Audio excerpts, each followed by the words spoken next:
My name is William Murphy. I am the Assistant Superintendent for the Sunflower County Consolidated School District. I was in Cohort 3 of the Delta State Grad Fellows Program, and my project was growing your own related to our teachers, our staff here in Sunflower County. When I heard about the Fellows Program, I was the Director of Personnel and Student Affairs for the Sunflower County Consolidated School District. I received some emails, read about the program, and thought this might be a good opportunity for me to try something new. In the program, in the Grad Fellows Program, one of the first things we did was we had a retreat that took us away from our jobs, our lives as we knew it, in a place of solitude to really think about a problem.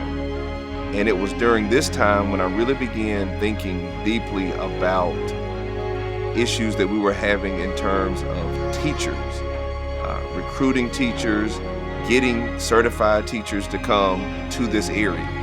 And so that's when I began thinking about this problem on a larger scale of needing certified teachers in areas that look like ours. The number of teachers that I would say that I would classify as being effective but weren't standard or traditional licensed, for us, it was probably anywhere from 15 to 20%. We had a pretty good number of teachers that they either were emergency licensed, they were a long-term substitute teacher, or they were licensed but they were out of an area. And so all of those things would be considered hits from the state from an accreditation issue of not having a highly qualified teacher in the classroom. My initial goal, I think, was really, really large, and it was really aimed at changing state policy to remove the praxis as a requirement for becoming a certified teacher. But my role in personnel was the one that gave me access to teachers. I heard all of the stories, saw all of the different ways that non-certified teachers were impacting students in our district. Teachers who had struggled with the praxis, but they were coming in teaching our students at a high level, and the data was backing them up. And that was what really fueled me to really start to have some more conversations with some people who I thought needed to hear. So in moving from a big idea to some action steps, and I think this is where the fellowship really helped, is it helped me to set those interim benchmarks, if you will, on step 1, step 2, things to do now. And so some of those first steps was coming back to the work and starting to get an idea of how many people were impacted. How many teachers did we have that were on an emergency license? How many that we had that were teaching and they were long-term subs? They didn't have a license at all. And how many were doing it and doing a good job, were being effective with it? So that was a starting point. And so from there, we knew that the test was still in place. So we started to do some of our own in-house trainings to prepare some of these individuals to pass the test.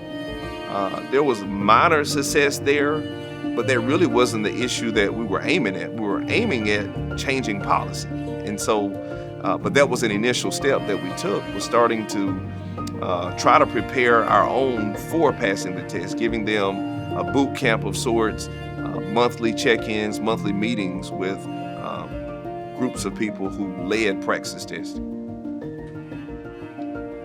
For some of those that we've been able to impact, we have of around 30 to 40, we've been able to move about 50 to 60% of them into having either a standard license or the pathway that I champion a lot, which is performance-based license. We're able to get them with a standard license now, and the test is not even an issue for them. So that's a pretty good percentage. And of the ones that aren't, that doesn't mean that they stopped. It just means that they're still working in some areas. Hello, my name is Trina Fairley. I joined the program in 2019. The biggest challenge that weighed on me as a teacher is that I had a hard time as far as passing the test. That was my biggest challenge. I had to pass the second part for the elementary math test, the practice test. That was my biggest challenge. The PBL licensure has truly been a blessing to me. It showed me as far as, it gave me confidence, it gave me strength, it gave me power as far as what I can do for numerous of children and my students in everyday life. So I feel this is a powerful blessing that I was receiving that instilled me. At first I thought I was not gonna be able to teach, but by them giving me the PBL license, I am able to teach every day. So that is powerful. So in 2 years, I think these programs are going to continue. I think the teacher residency is going to continue, with universities being able to fund school districts to grow their own. The performance-based licensure, it became a pathway, and a lot of that was because of the data that they received from our school district in the pilot. But I believe that there are going to be more on-ramps for individuals who can't pass the praxis.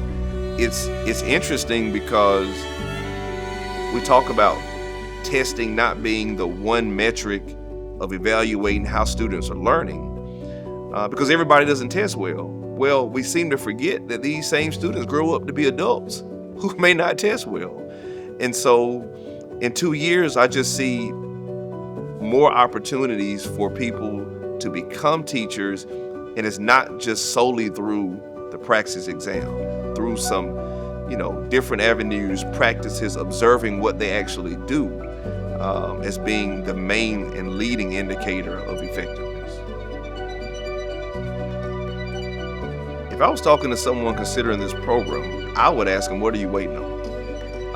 This is your opportunity to, again, dream, but to really, really think of something that's an issue that you can have something to do with, that you can have the power to change or impact in some kind of way. This program will give you steps, resources, tools. It's going to add so many things to your arsenal that you'll be able to impact, and you may consider having larger impact past the program. Because of the Fellows Program, I am excited for adults in Sunflower County who want to teach children, because I know that there are pathways, there are avenues based on the work that we've been able to do already that will allow them to do it, and it won't have to hinge on just passing a praxis test. Or even if it does, there are resources that are now available because of the work we've been able to do here that will take care of that for them, the financial cost, all of that, to impact our children daily.